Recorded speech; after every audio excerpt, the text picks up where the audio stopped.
Police महानिदेशक एवं police महानिरीक्षक महोदय झारखंड हैं, उनकी पहल पर और उनके निर्देशन पर एक बहुत ही महत्वपूर्ण और एक अनूठा कार्यक्रम झारखंड पुलिस प्रारंभ कर रही है। दिनांक 10 सितंबर से जन शिकायत समाधान कार्यक्रम, ये झारखंड के 24 जिलों में दिनांक 10 सितंबर से एक साथ प्रारंभ किया जाएगा। इसमें एक्चुअली इसका कॉन्सेप्ट ये है कि इसमें हर जिले में, रांची रेंज के भी हर जिले में एक मोबाइल नंबर, एक व्हाट्सएप नंबर और एक ईमेल आईडी जारी किया गया है और इसका व्यापक प्रचार प्रसार प्रेस विज्ञप्ति के माध्यम से, प्रेस कॉन्फ्रेंस के माध्यम से विभिन्न पुलिस अधीक्षकों ने किया है और इसमें सूचना एवं जनसंपर्क विभाग झारखंड की भी मदद ली जा रही है। और इन मोबाइल नंबर, व्हाट्सएप नंबर या सोशल मीडिया पर लोग अपनी शिकायतें दर्ज करा सकते हैं।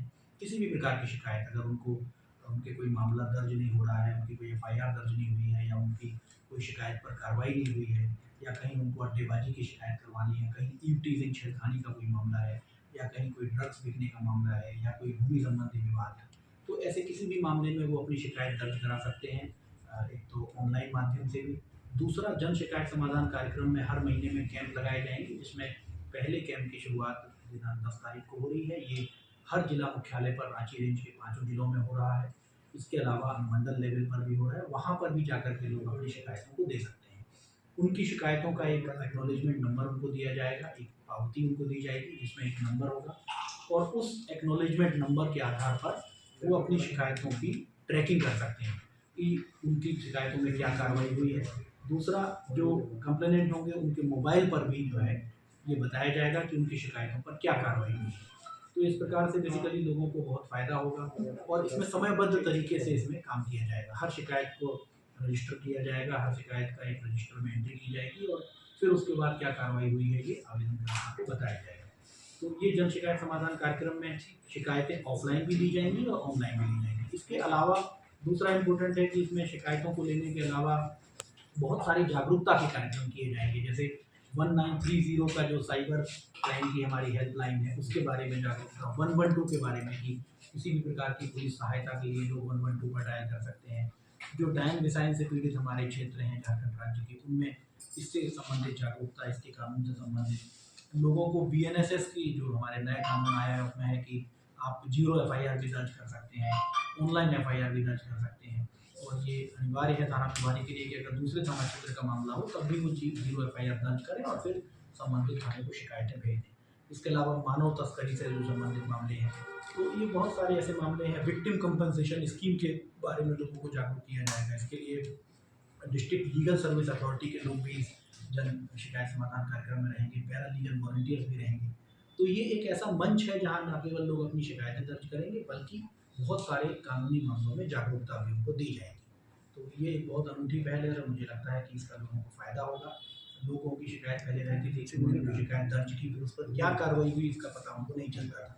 लेकिन जन शिकायत समाधान कार्यक्रम में उनको ये जानकारी दी जाएगी कि आपकी एप्लीकेशन पर समय पर क्या कार्रवाई हुई है, जिन पुलिस पदाधिकारी को जांच दिया गया था उन्होंने क्या उसमें कार्रवाई सुनिश्चित की है, ये जानकारी दी जाएगी। तो ये बड़े पैमाने पर ये कार्यक्रम होगा और रांची में ये पुलिस केंद्र में हो रहा है। लोग आप लोगों के माध्यम से भी लोगों को निवेदन करेंगे कि बड़ी संख्या में आएँ और ऑनलाइन या ऑफलाइन अपनी शिकायतों को दर्ज कराएँ और इससे निश्चित तौर पर पुलिस और पब्लिक के बीच में बेहतर सामंजस्य स्थापित होगा, उनकी शिकायतों का समाधान होगा और सामुदायिक पुलिसिंग की दिशा में ये एक बहुत बड़ी पहल है। तो सर ये थाना में ही सुनवाई होगी या उसका अलग से कोई सेंटर बनाया जा रहा है? इसमें देखिए, हम लोगों ने हर जिले में 5 मोबाइल नंबर, 5 व्हाट्सएप नंबर इस प्रेस विज्ञप्ति में दिए गए हैं और इसमें कहाँ पर ये प्रोग्राम होगा उसका समय और दिनांक दिया हुआ है। जैसे रांची में विभिन्न शहर के थाना क्षेत्रों के लिए ये पुलिस केंद्र में होगा, बाकी खलारी क्षेत्र में मांडर थाने में और प्रखंड कार्यालय खलारी में होगा, सिल्ली में भी प्रखंड कार्यालय में एक कार्यक्रम आयोजित किया जा रहा है, हटिया क्षेत्र में डोरंडा थाना में, जगन्नाथपुर थाना में। तो ये अलग अलग, कभी किसी थाने में हर महीने ये कार्यक्रम आयोजित होंगे, कभी किसी थाने में, कभी अनुमंडल के लेवल पर, कभी प्रखंड में, और उसकी पूर्व सूचना 7 दिन पहले से लोगों को दी जाएगी।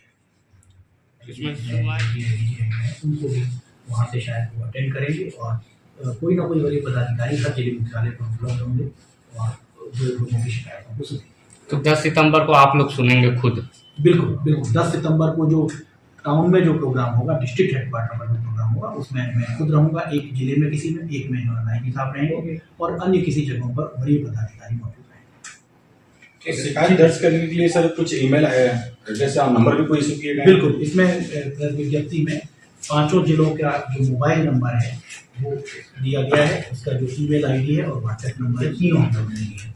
उन पर लोग पहले से भी शिकायत भेज सकते हैं और 10 तारीख को उसमें आकर के वो जानकारी ले सकते हैं कि उनकी शिकायत पर क्या हो।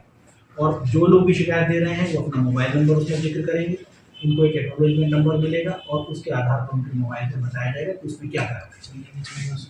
सर वैसे पीड़ित जिनका जिन्होंने पहले से शिकायत दर्ज कर रखा है, जिनका केस पेंडिंग है, क्या वो भी जब शिकायत में आ सकते हैं, अपनी समस्या बता सकते बिल्कुल हैं? दे सकते हैं। वो इसमें भी मान लीजिए कि कोई व्यक्ति ने केस दर्ज करा रखा है लेकिन उसमें कोई कार्रवाई नहीं हुई है, तो वो एक एप्लीकेशन दे करके उस दिन इस बात को बोल सकते हैं कि हम लोगों ने इस थाना में एफआईआर दर्ज कराई और कार्रवाई नहीं हुई। तो उसके बाद उसको फॉलोअप फिर किया जाएगा, जहाँ पर जो वरीय पदाधिकारी रहेंगे और हम लोगों के द्वारा फिर फॉलो किया जाएगा कि उसमें कार्रवाई हो, जो भी विधि सम्मत कार्रवाई हो वो हो और समयबद्ध जाएगा। सर ऐसा भी होता है कि जो पीड़ित गया थाना, उसका आवेदन नहीं लिया गया था पहले, या उसका आवेदन रख लिया गया, उस पर कोई कार्रवाई नहीं हुई, वो बताता है कि फलना मुंशी या फलना सिपाही के द्वारा जो है अभी तक मेरा कोई काम नहीं हुआ, तो क्या उस पर कोई कार्रवाई होगी? देखिए, ये जो शिकायत आती थी ये निश्चित तौर पर बहुत आम शिकायत थी कि लोग गए और उनका कहना था कि हमारी शिकायत की रिसीविंग नहीं किया या शिकायत पर कोई कार्रवाई नहीं हुई। जन शिकायत समाधान कार्यक्रम में ये जो है गुंजाइश अब नहीं रहेगी। जो भी शिकायत वो भेजेंगे उसका प्रॉपर उनको एक एक्नॉलेजमेंट दिया जाएगा। हम लोगों ने पूरे रीच लेवल पर एक एक्नॉलेजमेंट बनाया है, एक रसीद बनाई हुई है, वो रसीद एक फिक्स है, हर एक प्रारूप बनाया गया, उसी में उनको दिया जाएगा और उसमें उनको जिस दिन प्राप्त किया गया उनकी शिकायत को और एक नंबर उनको दिया जाएगा। तो उसके बाद ये उनकी शिकायत दूर हो जाएगी कि उन्होंने शिकायत दी परंतु कोई कार्रवाई नहीं हुई, क्योंकि फिर उनको ये अधिकार होगा कि बाद में वो पूछेंगे भी, उनको सूचित भी किया जाएगा कि उस पर क्या कार्रवाई हुई है, जो भी लीगल और जेन्युइन। सर एक और है, ऑनलाइन जो एफआईआर हो रहा है उसमें क्या त्रुटि चल रही है या उसको कार्रवाई पेंडिंग है या ऑनलाइन एफआईआर अभी डिस्प्यूट नहीं हो पा रहा है, कुछ ऐसा मामला है क्या? नहीं, ऐसा तो नहीं है। काम कर ही रहा है। ऑनलाइन एफआईआर जो आप करते हैं उसमें कानून कहता है कि आप दे दिया, देने के बाद पुलिस उसको जांच करना शुरू करेगी 3 दिन के अंदर में, लेकिन थाने में जाकर के आपको उसमें साइन करना होता है, उसके बाद हस्ताक्षर करना होता है, तब फिर एफआईआर जो ऑनलाइन एफआईआर दर्ज नहीं हो पाया उस पर भी सुनवाई होती है।